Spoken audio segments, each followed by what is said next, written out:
Good evening, everyone. Thank you for your presence here and welcome to Akasha and the Sun's ongoing Tree of Life classes. Let's take a deep breath. And make yourself comfortable. Entering into meditation and invocation. Closing our eyelids. Turning within. Moving our attention towards our heart.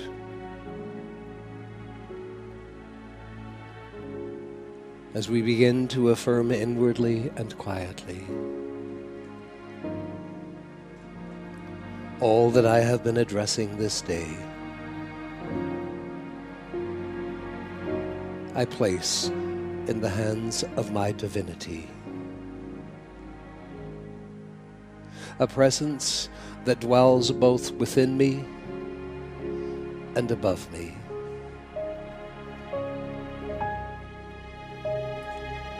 In the name of that mighty presence, the mighty I am.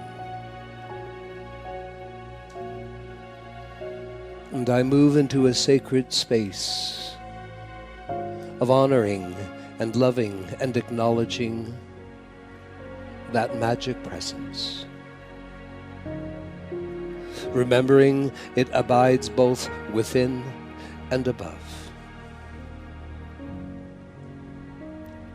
And remembering that that presence, the mighty I am,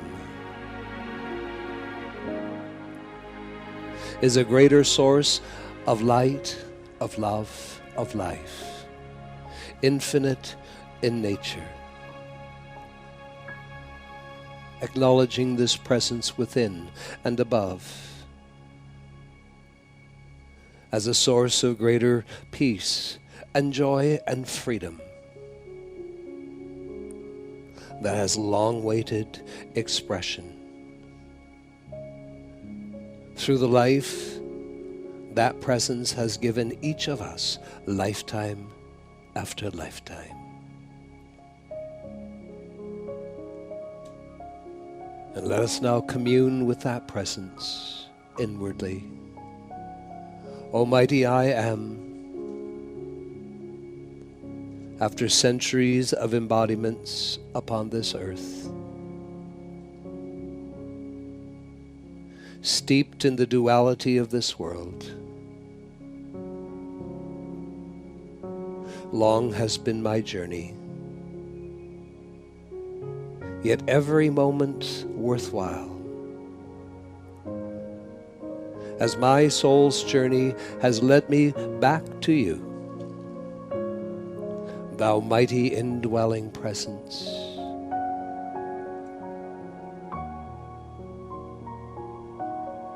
And the presence I am that stands above me. I call upon you, Almighty I am, to hold me every day, every moment, to hold my outer self in the living flames of resurrection, the sacred fire.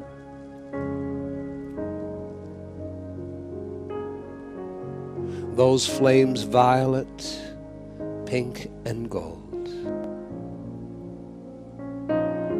And as the sacred fire of thy presence passes through the substance of my mind, my body, my feeling side of life,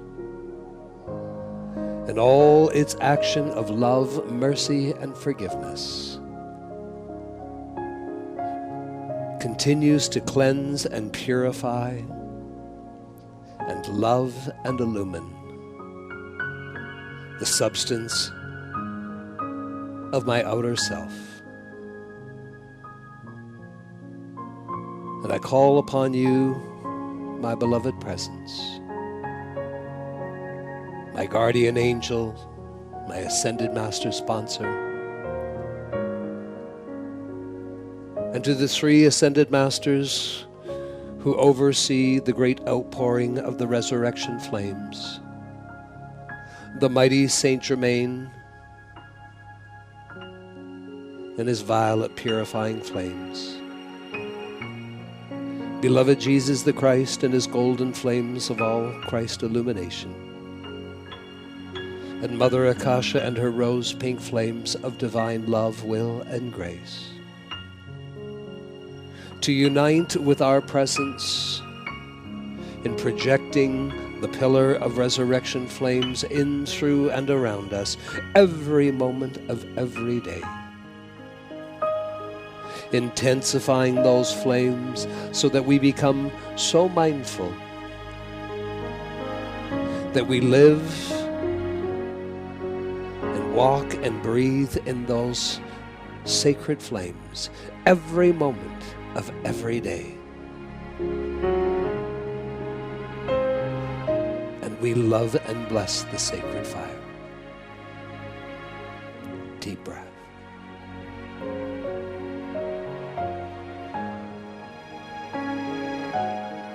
Almighty I Am, we are ever mindful of the greater protection that you and the ascended ones and the angels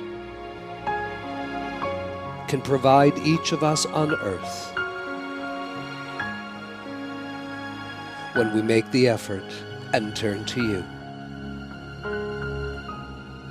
As we do now, and calling upon you, our beloved presence and great ascended host, to continue to enfold us in a great shield of electronic light, an armor of cosmic light substance drawn down and around each of us.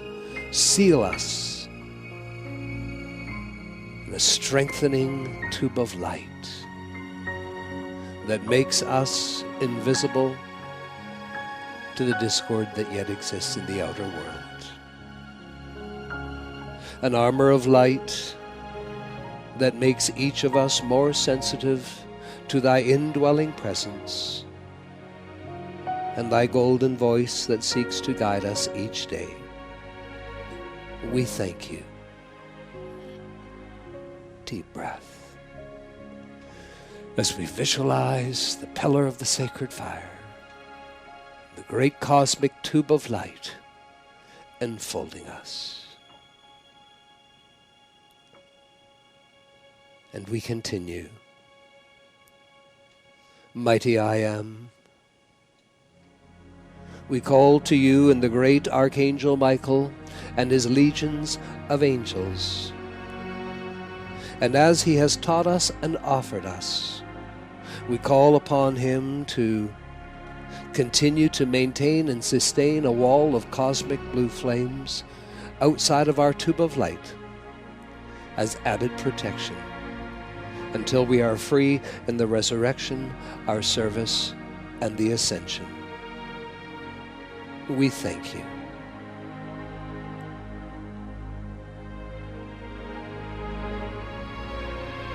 And now we call upon our heart flame to extend its love right up to our spiritual hierarchy that includes the great ascended cosmic beings of light.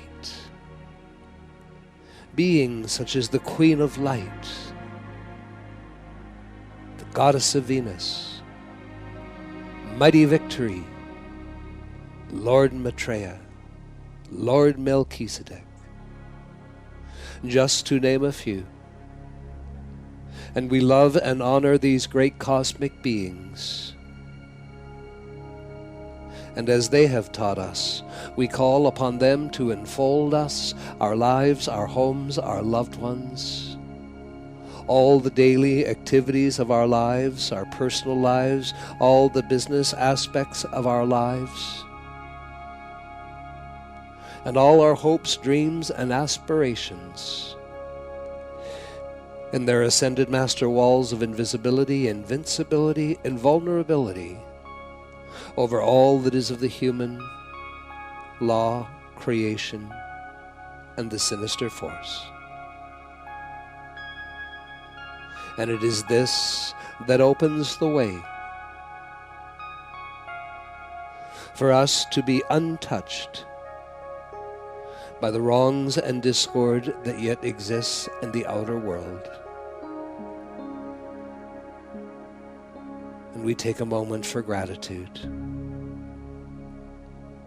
Knowing all the things that people suffer in the outer world, we take a moment for gratitude.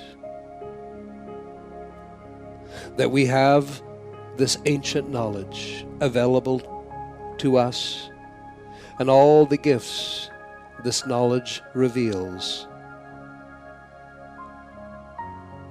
that we can call forth from our presence the angels and the ascended ones. We love them, we bless them, we adore them. And to all we say, I am so grateful. I am so grateful. I am so grateful. With every breath of my life and every beat of my heart, I am eternally grateful for the gifts of eternal and immortal life. Deep breath.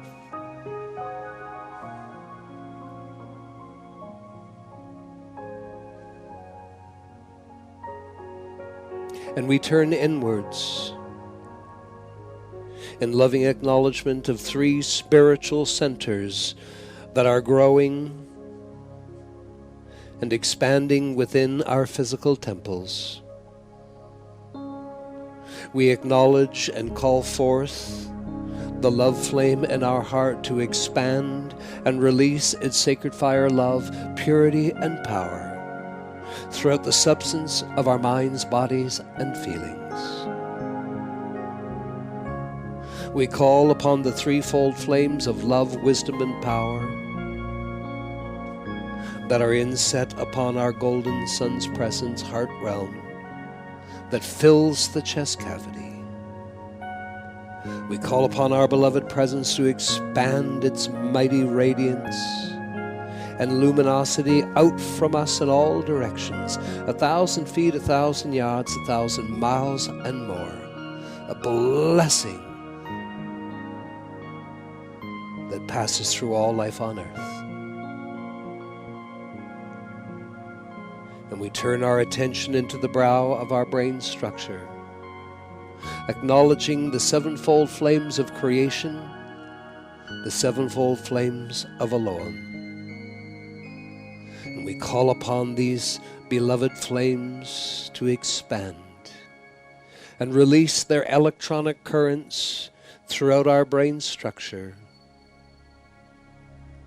releasing light and perfection into the entirety of our brain. And finally, we call forth the blending of these 3 mighty spiritual centers within our physical bodies, as we call upon our heart flame to blend over and become one with the threefold flame of love, wisdom, and power, and its golden sun's presence within the chest cavity. And now for these flames to rise up through our physical garment, up through the top of the head, and become one with the 7-fold flames of creation within the brow. And we lovingly acknowledge all the super electrons of God that have transformed into living flames for this path of resurrection that opens the way for our bodies to be raised into temples of the Most High, the mighty I Am Presence. We are so grateful and blessed. Deep breath.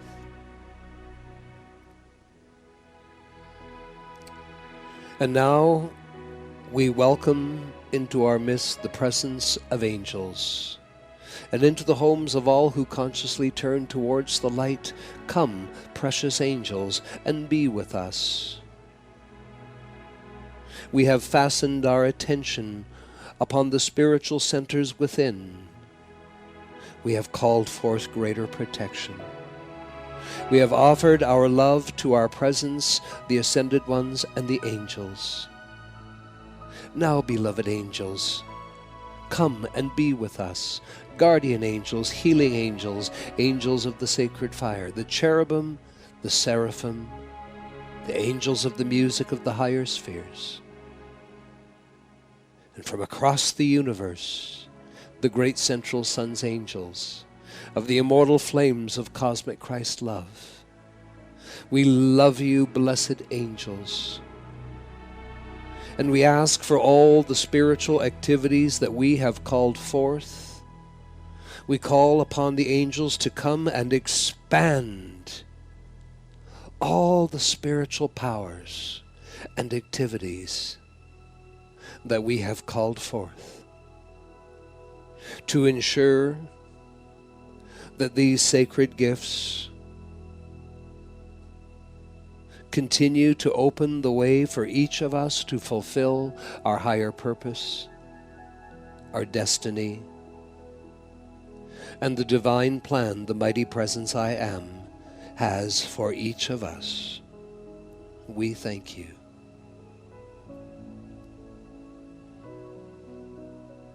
And now, beloved hearts, moments before Mother Akasha greets us, she has asked us to hold a higher vision for friends, family, and loved ones. We are each asked now to bring into our minds the names or images of friends, family, and loved ones, 4 or 5 of them, and just hold them in your mind for a few moments, as together we and students around the world call forth continuously unfolding miracle-making moments into the lives of all our loved ones. Hold them in your consciousness. What an honor it is to stand in and hold a vision for friends, family, and loved ones, and know in our heart of hearts that we are calling forth, we are standing in on behalf of them. We are welcoming, we are inviting, and we are commanding. Nothing less than continuously unfolding, miracle-making moments into the lives of our loved ones. And we understand this comes about by divine intervention. And we are so grateful for that intervention. Deep breath.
And beloved rose hearts, let us take a deep breath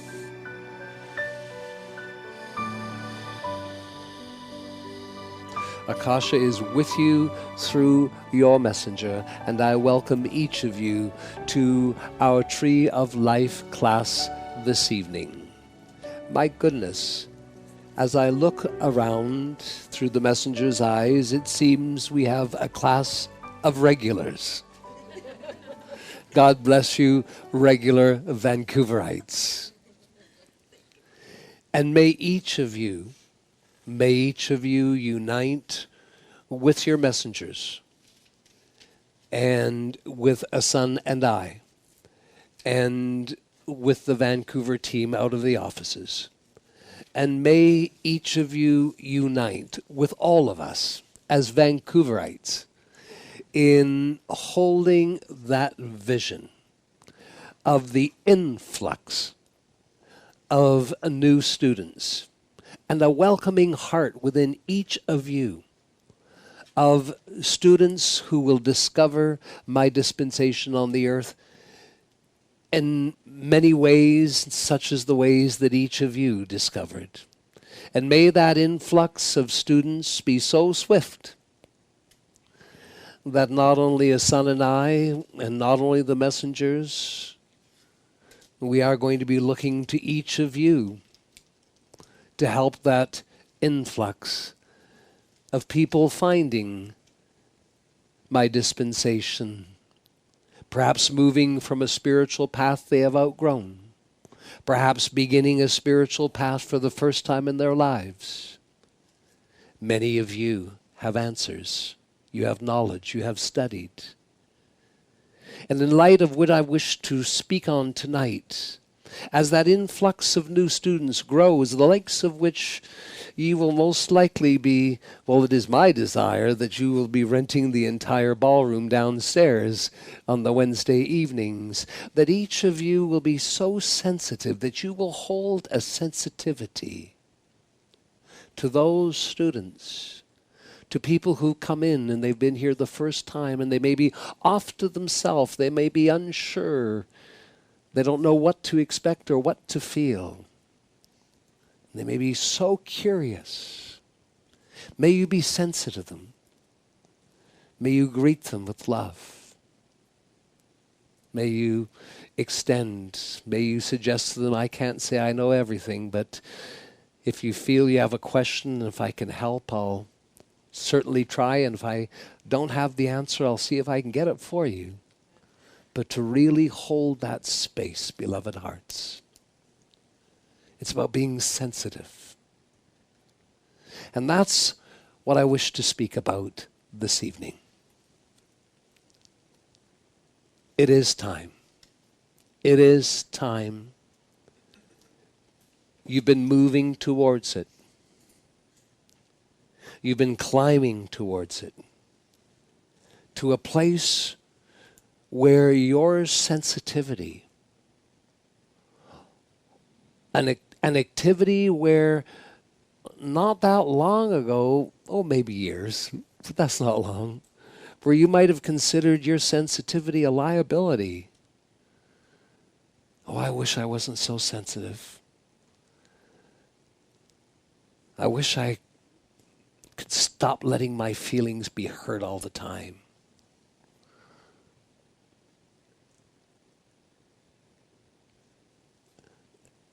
To come to a place where you know that you are soaring, you are climbing, and it's spiritual, it's inner, it's qualitative. Yet to know that you are reaching up and you're touching the ledge of another plateau that your life is seeking you to live from. And be willing to know that you've got a good reach, you've got a good grip. In fact, you're lifting your upper body onto that plateau. And know, precious hearts, that before year end, that if it was a ladder or something that you use to elevate yourself to this higher place of living your life, a son's ready to come along and kick the ladder out. So you better make sure the good upper half of your body's up on that plateau and that you can pull yourself over that ledge and live from that place. It is a time that each of you move to a place where you can. The experience must follow. You have enough knowledge, you have enough transformation, where each of you can take the truth, adopt it, let it be your truth, and invite that truth to become your experience, no exceptions. And that truth is, my sensitivity is now my strength. My sensitivity is my strength. It is my strength. And to wear that for a while. And whom amongst you that knows the universe is listening through the great I Am presence can be courageous of enough and brave heart in the next breath as you say, my sensitivity is my strength. And to follow that, turning your attention upwards, throwing your hands up and saying, go ahead, test me.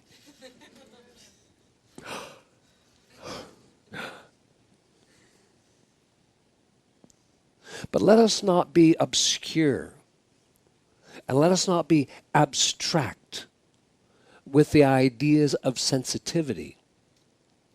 Let's be clear, concise. And here I have to say that you must not lean on the words that I'll share with you, but rather I encourage you to lean on your experiences that you have come through in your life, in which times in which you were so sensitive, but you didn't know how to govern your sensitivity. You didn't know that your sensitivity was a magnificent quality that would grow and one day be your strength. You didn't know that. And oftentimes, you found yourself being oversensitive. And may you walk with me in my rose garden, and may you adopt the truth. Some adoption is necessary. There's a reason I've used this word a second time. That there really is no such thing as being oversensitive. We can go through trials, we can go through tribulations, we can go through experiences, and we can go through reactions in which we can then stand back, we can reflect, and maybe we can observe or judge that I was being oversensitive, but not really. We cannot brush the experience under the table. It is all meaningful. All meaningful. And it's up to each of you, if you feel, if I can win your hearts tonight, because I know of what is coming up. What are the next pieces up as you continue this climb? And I know what's coming up in 2015 and has so many rewards that I do not wish any of you to miss. That if you could come on board with me so quickly, as if this is something that you're adopting. And because it's something you're adopting, you're going to love it and look after it. My sensitivity is my strength. This requires understanding, illumination. It requires thoughtfulness. It requires deep comprehension, all levels of application. Yet, I would suggest that all of you, through your experience side of life, that may require you going back to when you were 3 to 7 years old, and then another phase between 7 and 11, and another phase between 11 and 15, and another phase between 15 and 19, and all these various phases during these amazing trips around the physical sun that you have lived, and go back for just enough reflection, because you are wise enough now, your higher discerning intelligence is close enough that if you qualify something in your mind, there's no more guessing work. Your own higher intelligence will deliver it into your memory. If you say to yourself, now, I desire to bring forth those things, those experiences, whether I saw them at the time as being so, those experiences had a lot to do about my sensitivity, about being sensitive.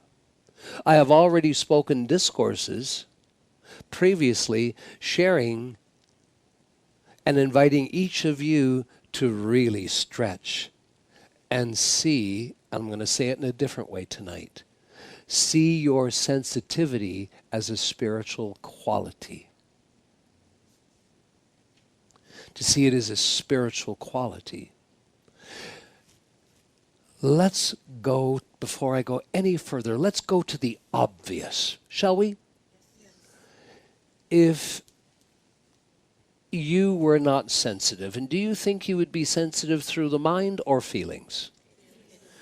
And if you were not sensitive, if your feelings were hunkered down, if they were frozen over, if there was dysfunction and things that happened in the experience side of life that made your feelings cold, if there were those situations and that it were in your life that in order to survive, and many of you did this for little phases, longer phases, sometimes you stayed in this place for a year or more, where in order to survive, you shut down your ability to feel.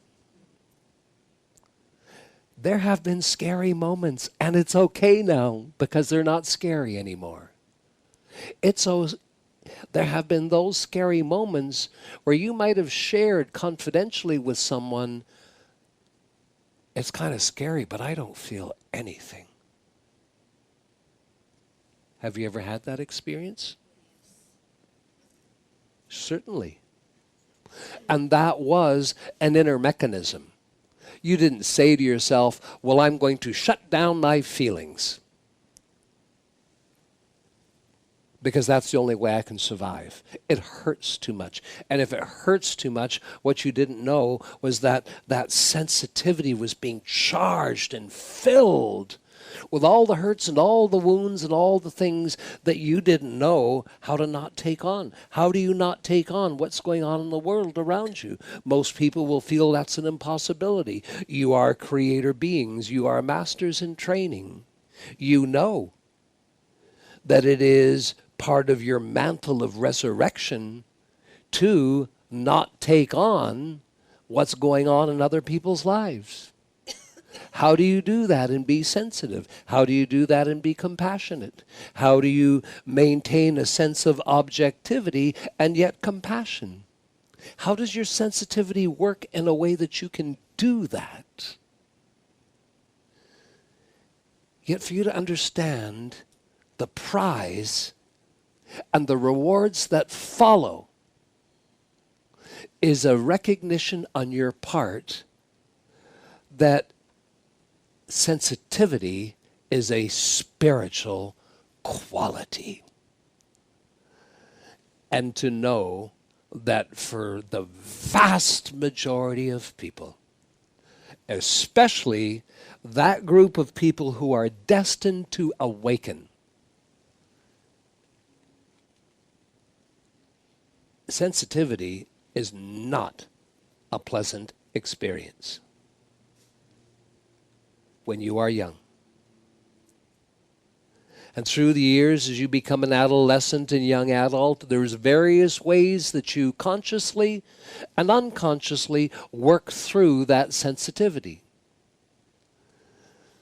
Some people will become extroverted, so much power bursting out of them. Some people will walk in a room ready to control everything, and they don't even have to say a word. It's all in their energy. Maybe they got experiences behind them that they were so hurt that the only way they know how to manage through life is walk into a room and control everything. That way you're not taking anything on. Other people become so introverted, and in that introversion will hide away, will shy away. And that's their way of fencing themselves so that they do not take on from others. I would say that your life has a plethora of experiences that have made you wiser than you realize on the subject of sensitivity. And if you were to say, let me just recall those experiences in my life, that because I was so sensitive, those experiences didn't work for me. They hurt me, or they shut me down. They made me cry. They made me scream. They made me fear even more. Some of those experiences created separation between myself, members of the family. If you say that to yourself, let me reflect on some of those experiences where now I'm evolved enough, I am illumined enough to go back and look at the kind of experience where it was my sensitivity. And it was my interaction and reaction with things, with peoples, with circumstances all around me that determined whether my sensitivity hurt me, whether it made me introverted or extroverted. And why would I become either one of those? Because it's the only way I can keep my sensitivity from hurting me. And so if you ask that question, your own higher discerning intelligence will just bring into your awareness. You see, that it's a wonderful question if you're armed and ready to ask it. And if you ask that question genuinely, over a short period of time, your higher intelligence will rush memories into the surface of your mind. And you'll say to yourself, I hadn't remembered that for so long. You see, you are, precious heart, so evolved that you're at a place now that you can ask a question, and if you are genuine, your higher discerning intelligence will help you bring that memory forth.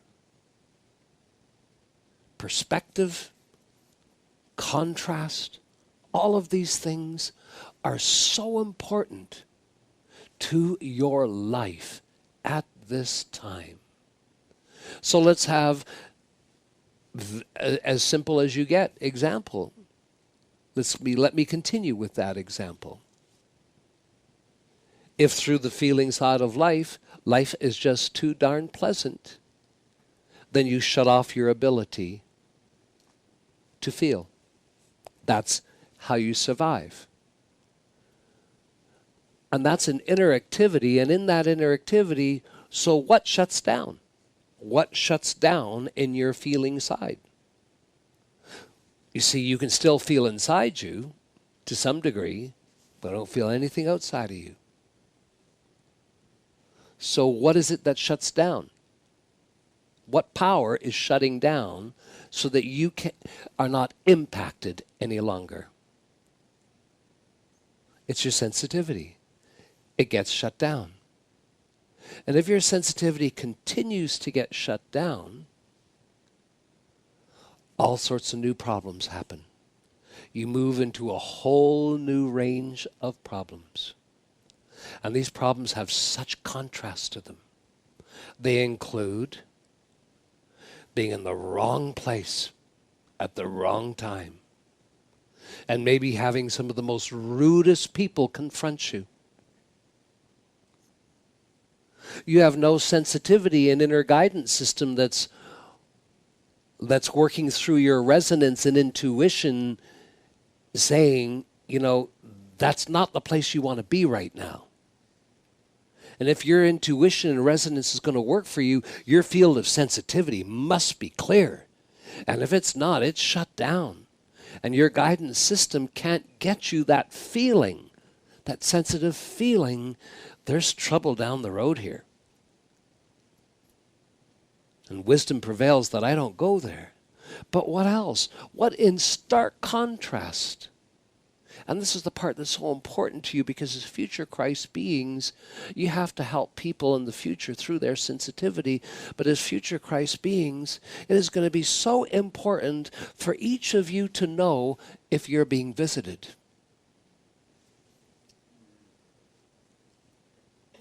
And if your sensitivity is shut down, and an angel walks into your room, or Jesus the Christ, they're going to have to throw a pail of hot water over to you, melt you down so that you can feel that they're in the room with you.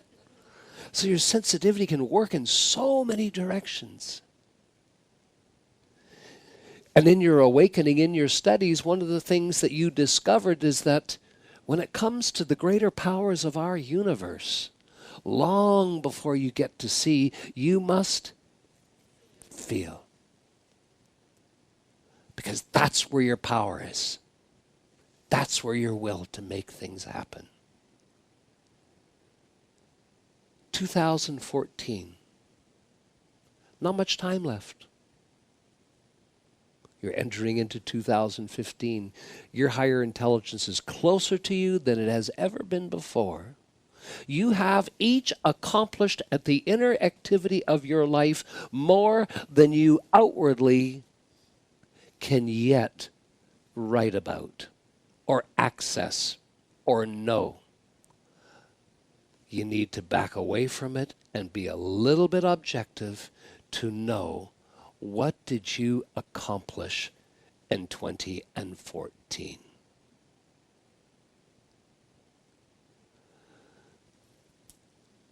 You are not here, beloved hearts, to build straw houses.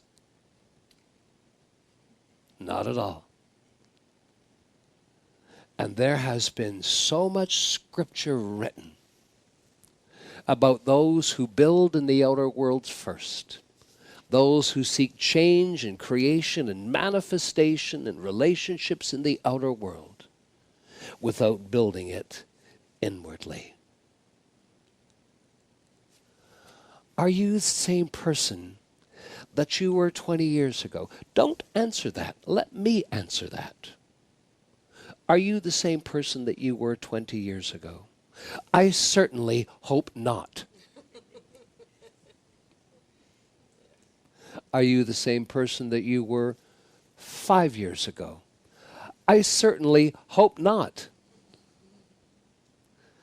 Don't you realize that flies in the face of everyone who is in mass consciousness and all the things they experience, all the things they're taught? That just flies in the face. You know what a son used to say to you? People in the outer world will say, what, do you expect me to change? Do you expect me to control what's going on in my mind, my feelings? Well, yes, I do. Because you have done it. And the longer that you wait, it's a very interesting train ride. But the longer that you wait for the rewards to show up in the outer world, because you're taking time to build it all inside. You're taking time to shift, to grow, to evolve. You're taking the time to know, if I'm going to pull this off, if I'm going to pull this off in the lifetime I have been given, and I know better not to judge by years anymore. I don't do that. Whether I'm 80 or 8. Makes no difference with the powers that you will all be exposed to and the powers that you are going to be confronted with. And I say those two statements deliberately. The powers that you are going to be exposed to and the powers that you are going to be confronted with in 2015. and they are not powers from the outer world. So you, beloved ones, that's gold in the bank. If you realize what I've just said to you, and then to realize any evolving you have done as a person in 2014, can you go back? Time is speeding along so fast. Everything is moving quicker. Your consciousness is moving. It is moving 4 times faster than the consciousness of the people. Resurrected Master's consciousness moves beyond the speed of light. Did you know that? So keep catching up with yourself. Yet, where were you in November 27th last year, approaching this time, approaching the time of Christmas, the season of Christmas? You have grown so much. You have grown where it counts. You've studied. You've listened to the teachings. You've attended workshops. You've attended conclaves. You've opened yourselves to divine intervention.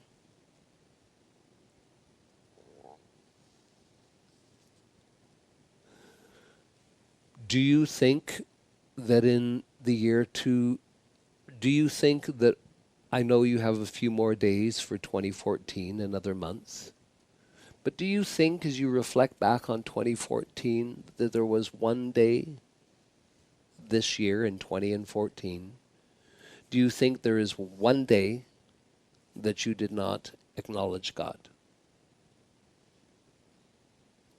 Your presence, your divinity, the presence within. Do you think there's one day this year that you did not do it? No. And probably more than once a day. That is momentum. That's attainment. That's continuity. That's consistency. And all of these things must. And here, what I'm about to say, all that's necessary on your part is cooperation. All of these things that are consistent, etc., the cosmic law must act. It must. It's not a choice. And that's where each of you find that when it is ideal for your sensitivity to say, you know, this today, this week, or this month, whatever it be, this is not a time for me to be out there making it happen. This is a time I feel for me to be inwards, for me to be open, for me to be receptive, for me to be welcoming everything my presence wants, desires for me in my life. This is a time for me to be open. There is a season to make things happen, and there is a season to be open and receptive, so that you rightfully know all the things that do desire to happen. And do you think any of that can be accomplished without a degree of sensitivity? To appreciate your sensitivity, what a valuable gift it is. There's not one person at class today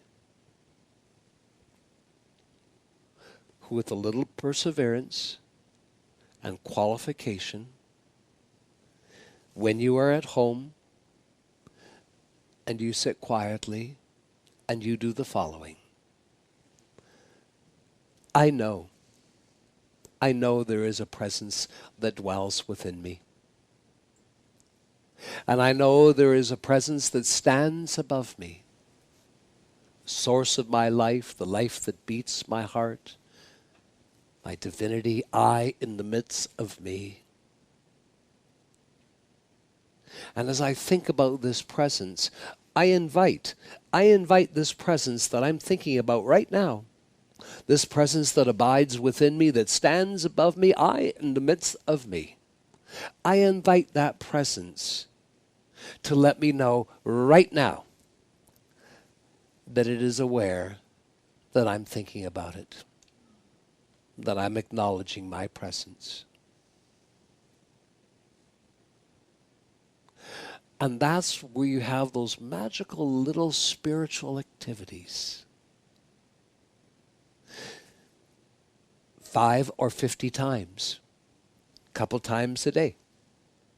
You stay with it until it is occurring. You think about your presence. There is a presence that abides within me and above me. You ought to, if you laid your bed in your body, if you laid your body in your bed, you ought to, if you said to yourself, my closing thoughts, as I enter my body into this sleep state, I acknowledge there is a presence that abides within me and above me. I in the midst of me. I love that presence.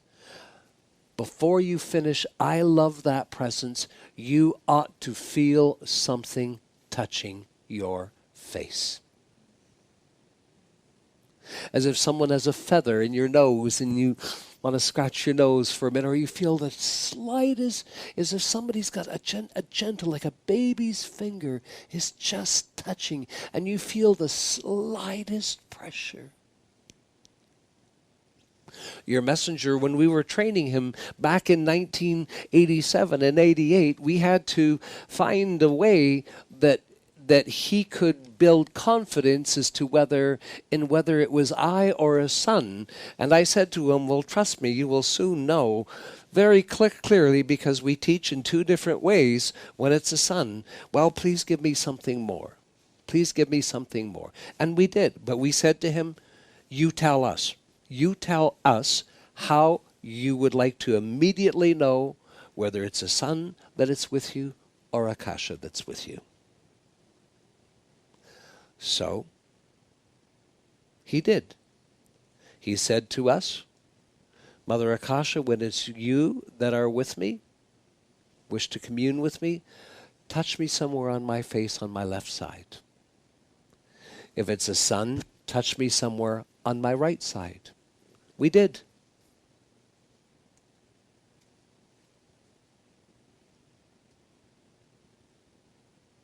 And then came the time that I said to your messenger, for this next phase, there are days I will be remaining with you for hours.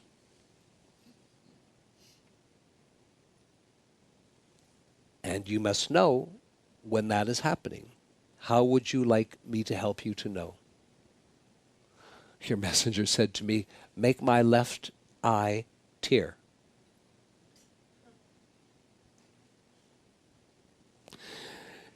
And then he had to adjust that after 3-4 weeks, because some of the servers, this was in 1987, he still had his restaurant, Doll and Pennies in Vancouver, and some of his servers were going up to him and saying, Craig, because that's his birth name, why are you crying? Oh, wait a minute, you're not crying. Your left eye's crying. And he would say, yeah, it's one of those things.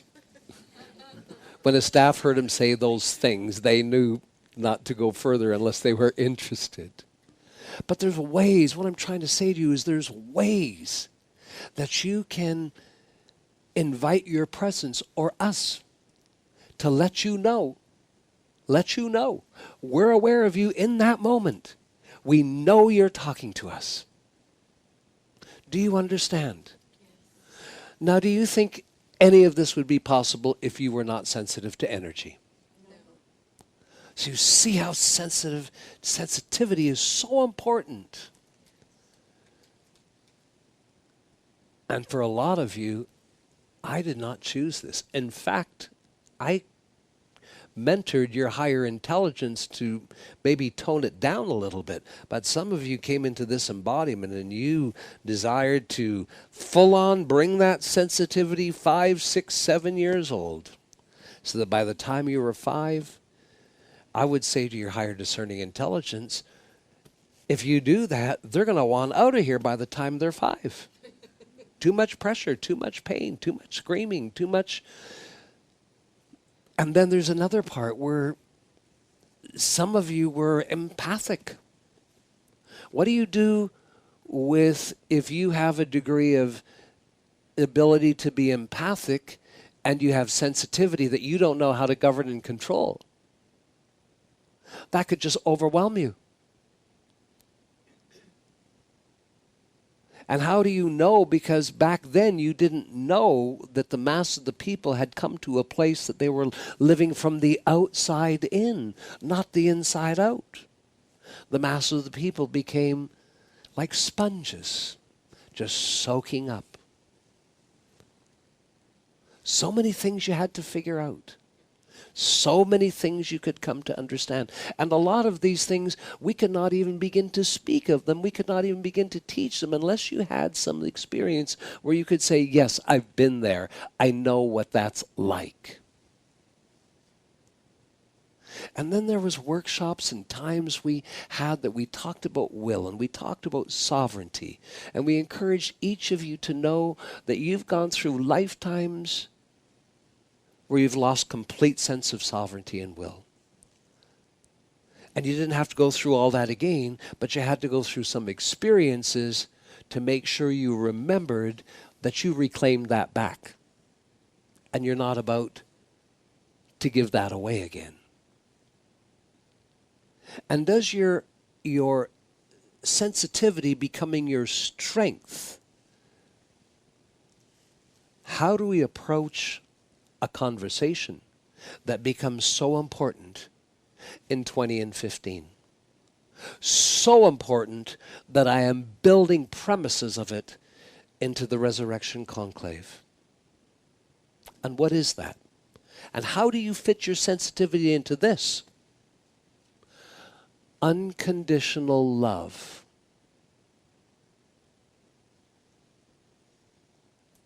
An act of amazing grace of resurrection.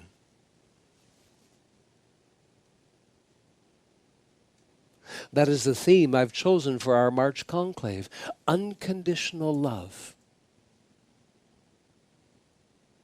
Amazing grace. An act of resurrection. And so this is going to require that each of us reapproach unconditional love again in the new year.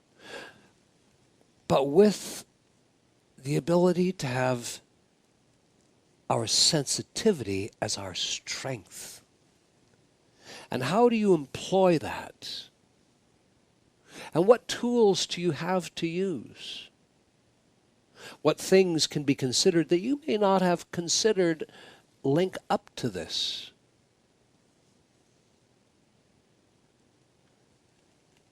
Something I have never talked about. I've just waited and waited and waited. A son's touched it a few times. We have embraced some weekend events of code of ethics, conduct, character, deep spiritual meanings behind Camelot and its purpose. Yet one quality that was often brushed over, or perhaps not highlighted, as some other Camelot-ish qualities. Respect.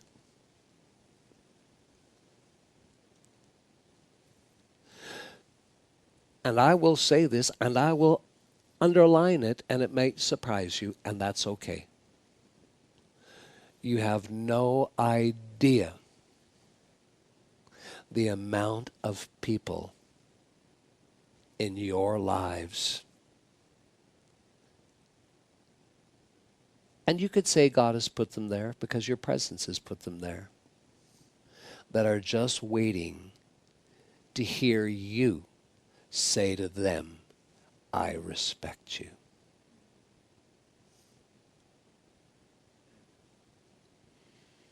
How important it is to respect ourselves.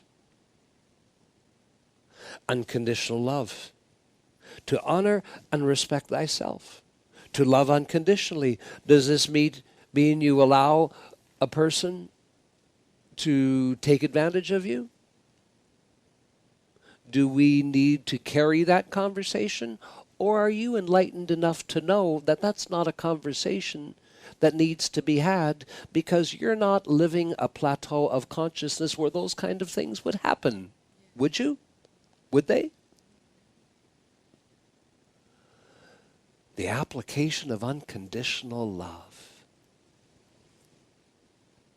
You see, I connect those two pieces together. Respect and honor. To honor yourself. To respect yourself. And how do you honor and respect someone that you know is living a destructive life? How do you approach that? Can you say to a person who's been a part of your life, if necessary, because you are growing so much, and if it's necessary because that person is so connected to the outer world and everything that's going, that you can say, you know, unconditional love must start within and then outwards. And I must honor and respect this desire to live and breathe and find out more about unconditional love. And what really is it? And what are the keys? And how do you turn those keys? Does unconditional love suggest that gratitude is the single key that turns the door to peace, joy, and freedom? Did you know that? It's written in the holy books. It's a truth. So, this is a big conversation. Did Christ exhibit unconditional love? Indeed. And how to employ that, how to be able to say to someone that you know, the way they're living their life, to say, I have to love myself unconditionally. And although I'm attached at the hip to you, it's probably more of a dysfunction. I must love and honor and respect myself, and I must leave of your presence, your physical countenance. I must take leave of you. Because who am I to change you? What right do I have to ask you to change? In fact, I honor and respect you to live your life the way you so choose to live your life. And if that is not an alignment, and that's not judgment, if that's not in resonance and alignment with who and what I am, then I must honor and respect myself. But I cannot do that without honoring and respecting you. I give you your freedom. Goodbye. But to understand how important this is. And I'm going to finish, because this is a big conversation. And it doesn't deserve to be ended in one class. Sensitivity must become our strength. So I will end this conversation inviting each of you to do something. And I ask you to do it open and be open and receptive to what you might feel afterwards. They're there. Trust me on this one. They are there. There's people in your life. They would be so touched. It would uplift them so much. It would mean so much to them if they heard you say, you know, I really do respect you. Doesn't have to be a conversation. Can be, oh, wow, really? Yes, I do. Well, where'd that come from? Well, it came from inside me. Just felt to say to you and let you know that I respect you. Then get on with your day. Let them be with it. It's going to shift them. It will. People are starving for respect. There's so much disrespect in this world. If you act this out with sincerity, it is going to cultivate a greater respect for yourself. It's a two-way street. But can you adopt this for next week or this weekend before we meet again next Wednesday? Will you do it? It doesn't need to be someone that you know for 100 years. It can be the same server that serves you at your local tea house or place. And it's the same person. She or he is there every time, putting together your tea or coffee or biscuit, and always pleasant. Always saying to you, have a great day. So it doesn't have to be your best friend. It can even be someone who's, yes, it can even be someone who's acting, so I'm careful with my words, who's acting like an idiot. Now, a son would said, who is an idiot? Who's acting like, no one's an idiot. They put a person that's quite capable of acting like one. And you can really say, I really do, respect your amazing ability to act like an idiot. It's just profound. Will you do it? Will you try it? And it's going to make you, I'm sure there's people in your life that you can authentically say that. Even if you authentically say it with cheek. In a cheeky way.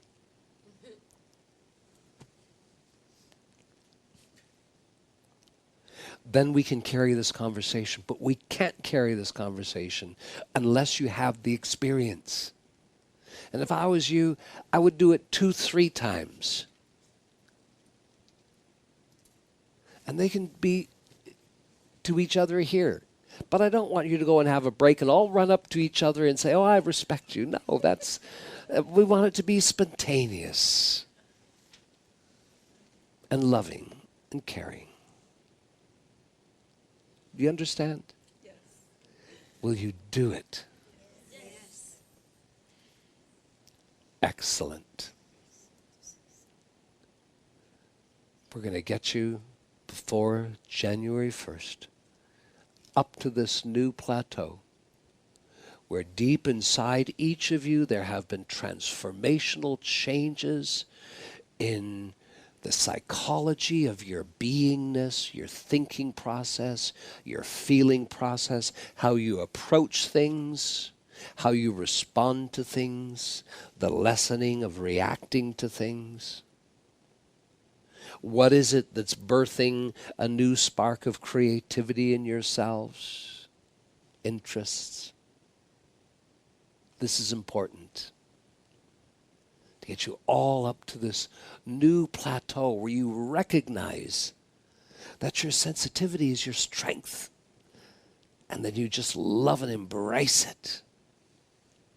Then we can increase the things that make sure we can increase the things, talk about the things to ensure that you're objective, that you're a powerhouse, that you don't take on the things from the outer world, and to come to that place that you don't yet think is possible. You see, I know you well enough. I know that you don't think it's possible. that you could be so sovereign, so strong, so loving, so compassionate, so obedient, that there's nothing in the outer world or no one that could hurt your feelings. That's the thing.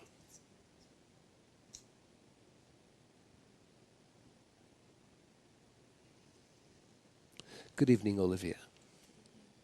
May I ask a question, beloved Mother Akasha, that I feel the sensitivity is, for example, it just makes me, when we feel more, it feels we're more alive. And then one Yes. single event can be turned so many different ways. Absolutely. It gives us more perspective. Absolutely. Absolutely. In this way, I feel that I've actually lived maybe, 2 lifetimes or 3 lifetimes because Through the experience. Absolutely. It is one of the magnificent keys of sensitivity.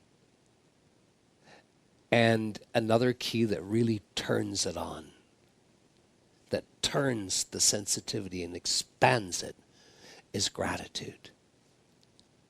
Just to be grateful for the things that people take for granted every day. To be grateful for plumbing, my goodness, for electricity, for food, for water, for all the things that you have. Be grateful for these electronic machines that you use that bring a sense of ease to your lives. That will increase you. Anyway, that's for the next time. I will return to this conversation because it's so important. It's almost important that I will use a phrase, we must exhaust this conversation.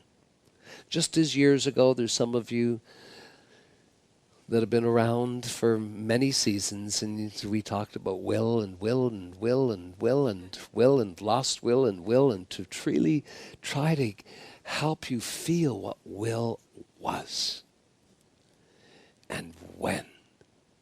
If we can pull this off in the next 3-4 weeks, get into the first and second week of January 20 and 15, where you really, you know with mental clarity, you feel, you comprehend through your heart and feeling why it is that your sensitivity is your strength and how it is and how you make it work for you.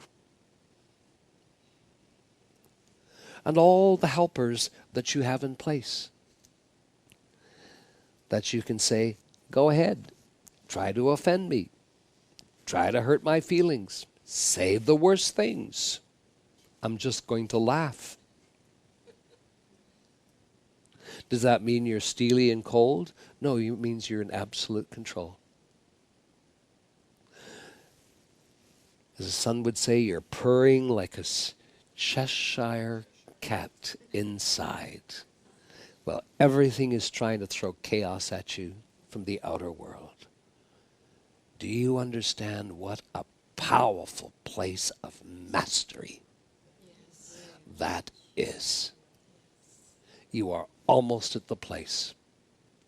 The world is your platter. We are in the finishing steps of building what is necessary inside you, the shift, the transformation inside your being.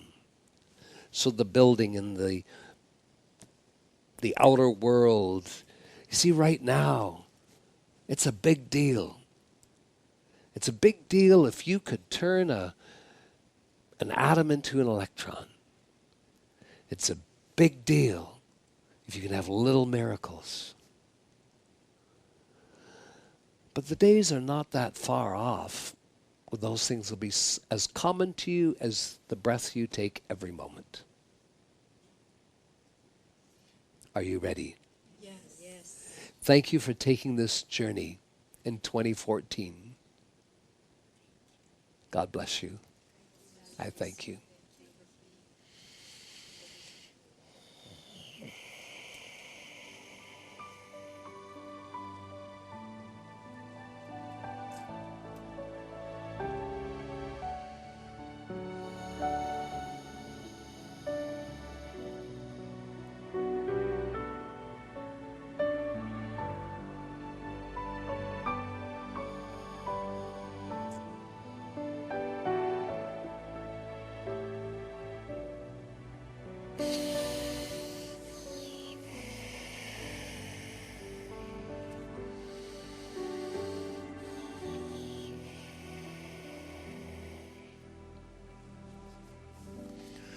We love and bless you, Mother Akasha, and we call upon you and our mighty I Am to now project the electronic pattern of the student body crystal cup, individualized in front of each one.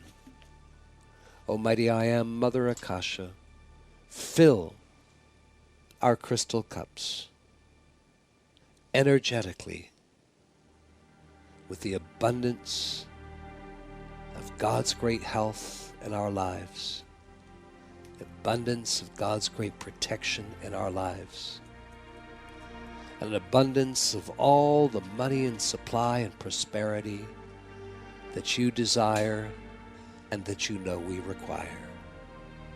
Fill our crystal cups, overflowing